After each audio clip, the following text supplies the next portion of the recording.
1 FM. Burby's 99.5 FM. Kaieteur Radio.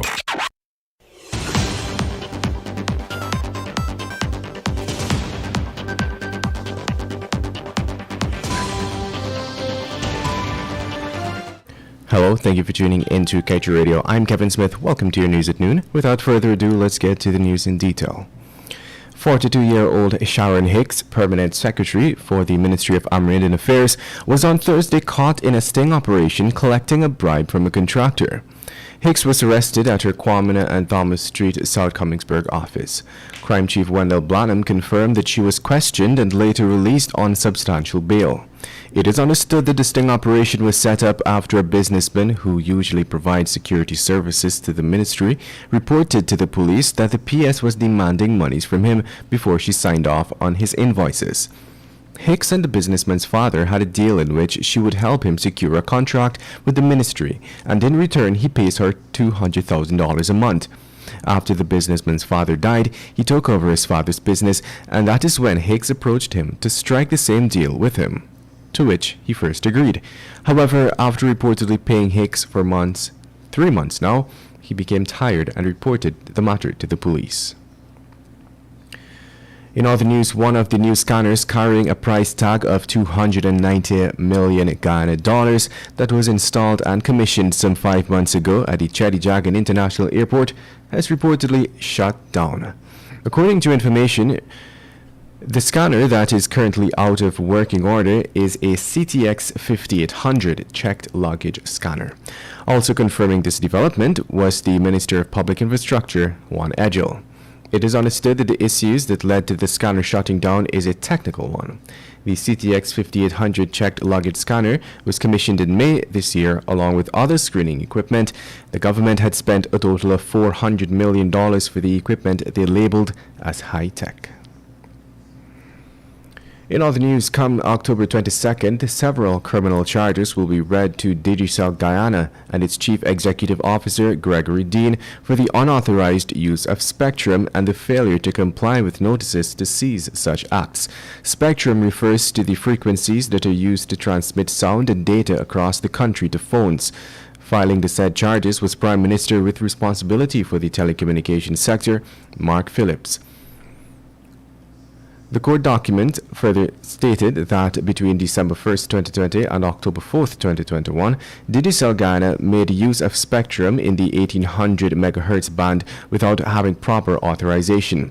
During the period November 11, 2020 to October 1st, 2021, the telecommunications giant made use of spectrum in the 700 MHz band without the requisite permit.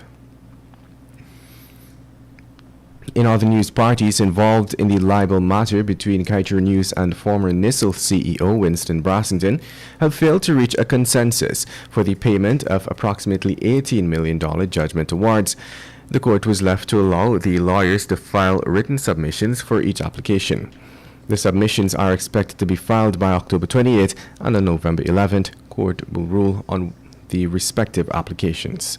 Attorneys representing both parties met virtually before Justice Narishwar Harnanan in the High Court yesterday to discuss the application to suspend the garnishment order against the newspaper, as well as the application to appoint a receivership for the news company's assets. And in other news, two more persons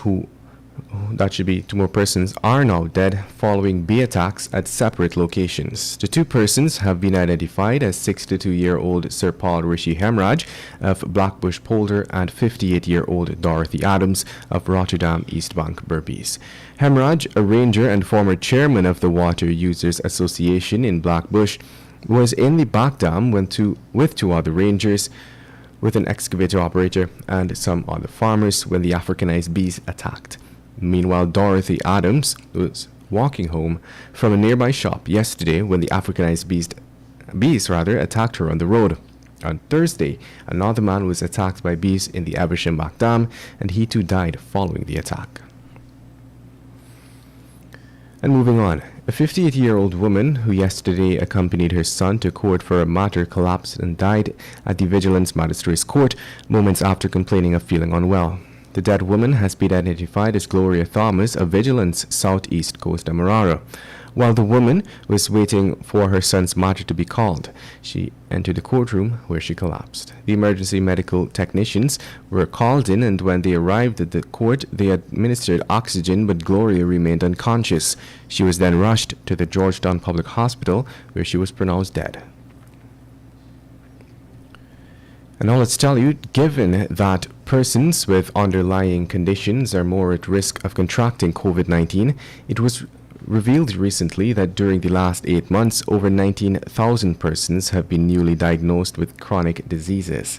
This is according to the mid-2021 report that was released by the Ministry of Finance. According to the report, as of June, nearly 60% of all COVID-19 deaths recorded in the country were persons who had complications arising from arterial hypertension and type 2 diabetes.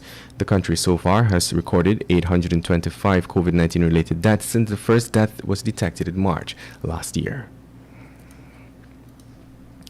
And moving on, despite getting off to a most controversial start earlier this year, Superior Concrete Inc. is hoping to turn over a new leaf and lead the charge in developing a safe and responsible concrete company in Guyana.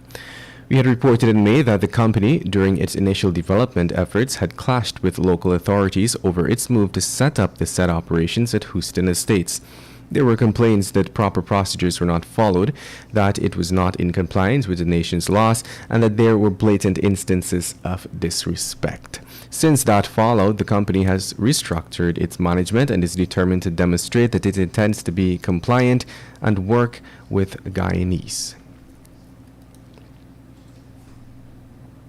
And I'll just tell you, 47-year-old Kemwati Ramnath, who was pardoned by former President David Granger in 2017 for serving a sentence of fraud-related charges, was back in court again, facing charges for similar offenses.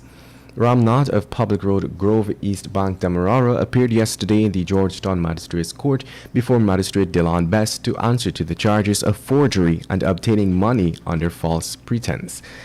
The first charge states that between February 20th, 2020 and August 24th, 2020, with the intent to defraud, Ramnath obtained from Brian Pereira a sum of $6.5 million by falsely pretending that her last name was Lachman Shiumangal, the registered owner of a property situated at Block XXX Zone, East Bank, Demerara. Get the full details in today's Kaieteur News. And now let's tell you, a 22-year-old man who was driving a motorcycle had his right leg amputated after he failed to stop at the intersection of Seafield Sophia Access Road and Health Center Access Road and smashed into a minibus yesterday. The accident occurred around 8 hours 30. The injured man was identified as Damian Benjamin of Section E Field Sophia, and it is understood that Benjamin was traveling west along the Health Center Access Road, and whilst approaching the intersection at Section C Field Access Road, Benjamin failed to stop and drove into the path of a minibus which was heading south along the eastern side of Section C Field Access Road. Both vehicles were damaged, whilst Benjamin fell onto the roadway where he received injuries to his right leg.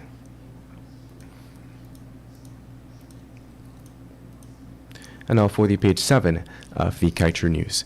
The oil and gas industry is becoming a fossil. So said the UN Secretary General Antonio Guterres. Guyana's leaders think that Guterres doesn't know what he's talking about, or that he may even be an alarmist. We say, listen, leaders, and learn. Know what there is to be known, and also what we in Guyana, especially our leaders, don't know. The oil must be produced, but sensibly. Agriculture and other natural resources must be right there with oil, not lagging behind. Leaders must listen. Guyanese must watch them and press them. And with that, we've come to the end of today's News at Noon. I'm Kevin Smith. Thank you for listening.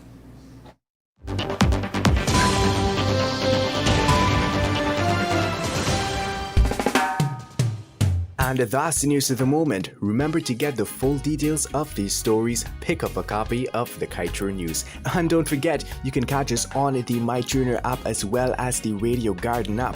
You can also keep up to date by liking our Facebook page at Kaieteur Radio and subscribing to our YouTube channel, Kaieteur Radio Livestream. Oh, also catch our stream at www.kaieteurnewsonline.com/radio. I am Glenn Lal, and I have some beautiful things to share with you guys